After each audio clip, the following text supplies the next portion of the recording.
دا خلک ډرون ته تسلیم نشول. سیاسي فشار خو بیخي نه مني. شاوخوا 2.5 کاله کېږي اسلامي امارت په افغانستان واکمن دی او دغه واکمني یې په وړیا ډول نه ده ترلاسه کړې، بلکې د سلګونو زرو سرونو تر نظرانه کولو وروسته یې ترلاسه کړې ده. تیرو 20 کلونو کې افغانانو د امریکا او له هغې وړاندې د پخواني شوروي اتحاد او انګلستان پر وړاندې له قربانیو ډکه پوځي مبارزه کړې او د دغې مبارزې اقتصادي او سیاسي بڼه لا هم روانه ده.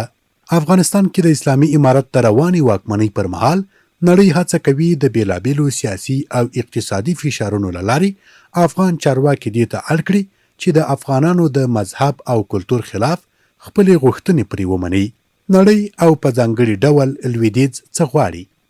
دا واضحه خبره ده چې افغانستان کې د وروستیو 2 کلونو امن د نړۍ نه لورېږي او غواړي دلته جګړې وي او اختلافات روان وي.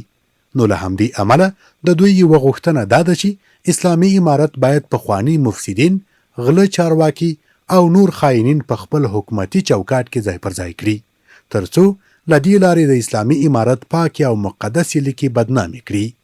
بل دوی په افغانستان کې د ښځو لپاره د لویدیځ په څیر حقوق غواړي، هغه څه چې خپله افغان میرمنې یې ورسره نه مني، او په تیر کې هم پر افغان میرمنو د دغه ډول حقوقو تحمیلول یوه جبري مسئله وه چې له ناکامۍ سره مخ شوه. دریم نړیوال په ځانګړي ډول لویدیځ غواړي بهرنی سیاست د هغوی په خوښه پر مخ ولاړ سي، هغه څه چې په تیرو 500 کلونو کې ناکام او شنډ شول. نو خبره دا ده چې د افغانستان اسلامي امارت مجاهدینو او سیاسونو د نړۍ لویدیځ او په ځانګړي ډول د امریکا متحده ایالاتو د ډرون، جیټ، رنګارنګ ټانګونو او نورو وسلو پر وړاندې او دغه راز د سیاست پر میزونو ماتې ونه منله، نو د دغه ډول سیاسي فشارونو پر وړاندې خو بیخي نه تسلیم کیږي.